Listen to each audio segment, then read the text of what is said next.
Hi, kitchen friends! Welcome to Jules Flavor Bliss! In today's episode, we'll be making the famous French apple pie, which is the Tarte Tatin. If you love American apple pie, you will surely love the French Tarte Tatin. Dahil very simple but so delicious. Time-saving and budget-friendly rin. So, here are the ingredients.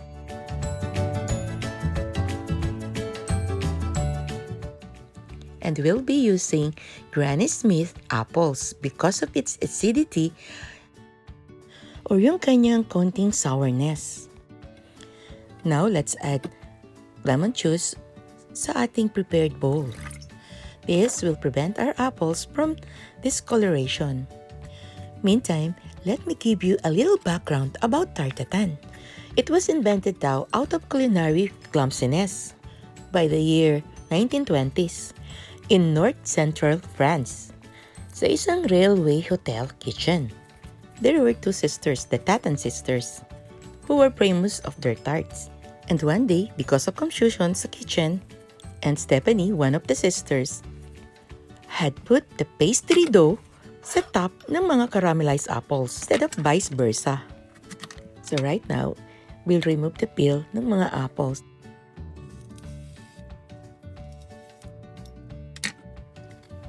Remove natin ang pinaka-core at linisin natin maigi ang apples. And then, isoak na rin natin agad sa ating water with lemon. Let's go back sa story natin ng Tarte Tatin. And when they got it from the oven, only then pa lang nila na-notice na they made a mistake. But nung in-invert nila ito upside down, it was a very mouth-watering looking apple pie. And they named it after the Tatin sisters. From there on was born the classic famous French Tarte Tatin. So delicious yet so easy to make. Very famous ito around the world. Simple lang siya pero very classy in appearance. At kung wala tayong melon bowler, we could still use yung ating peeler knife or paring knife. Easy pa rin.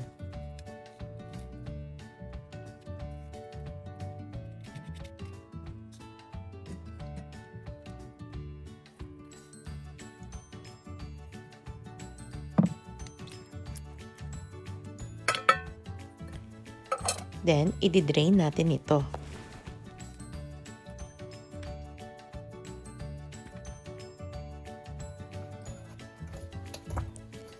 I-dry natin siya ng ating paper towel. Need natin para maalis natin ang excess water nito.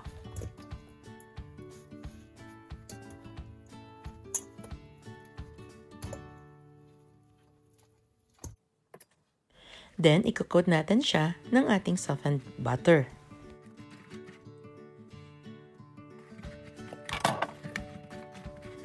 Medyo malamig dito ang temperature, that's why ang daling mag-solidify ng ating butter. Let's add sugar. Then, continue mixing hanggang sa ma-coat ng lahat ng sugar ang mga apples natin.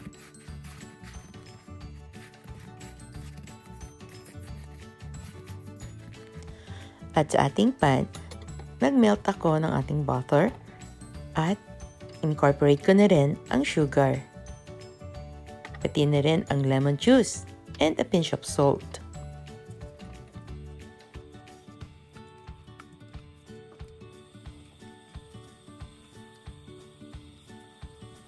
Let's continue mixing hanggang mag-melt na lahat ng sugar. At kapag nag-start na siyang change ng color, we need to add ang lahat ng apples.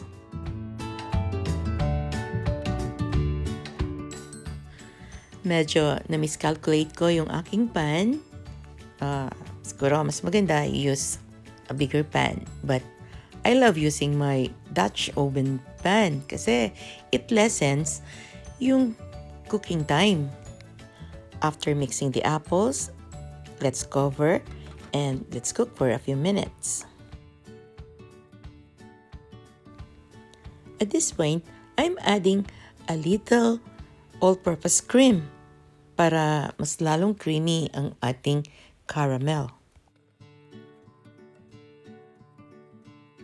I've been cooking this for almost 10 minutes. Then, ita-transfer na natin to sa isang baking pan.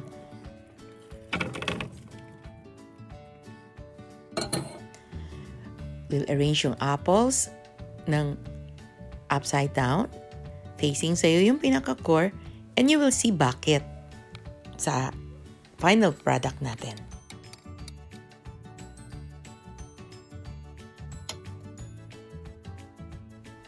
So, from the stove, i-bake naman natin siya ngayon. And during those baking time, yung ating caramel is madadarken.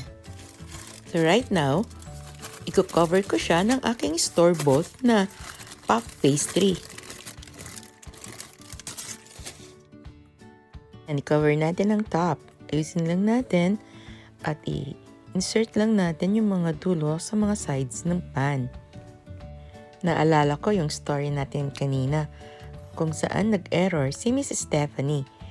Buti na lang, or else wala tayong Tarte Tatin. There's no need of fixing it well.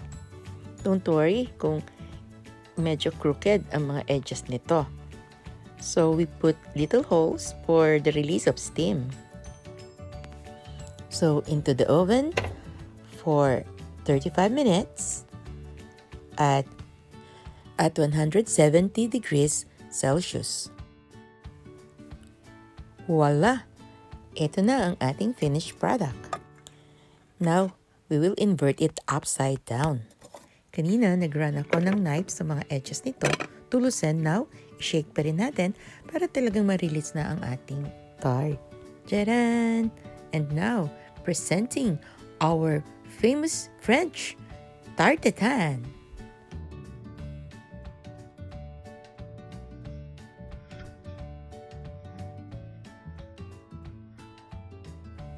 I am sure you will love making this dessert dahil sa bukod sa masarap na, so easy to make din. At budget-friendly rin ito.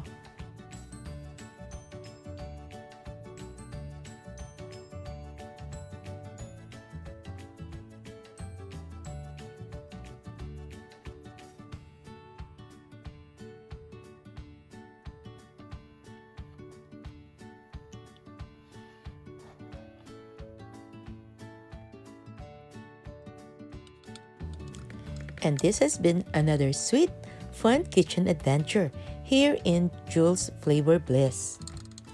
If you have some dessert in your mind na you want to learn, please comment down below. And we will do our best to make an easy version for you. Hope nag-enjoy kayo watching this video. At marami pa akong interesting recipes na gustong i-share sa inyo. Till next, please stay safe and God bless. Bye!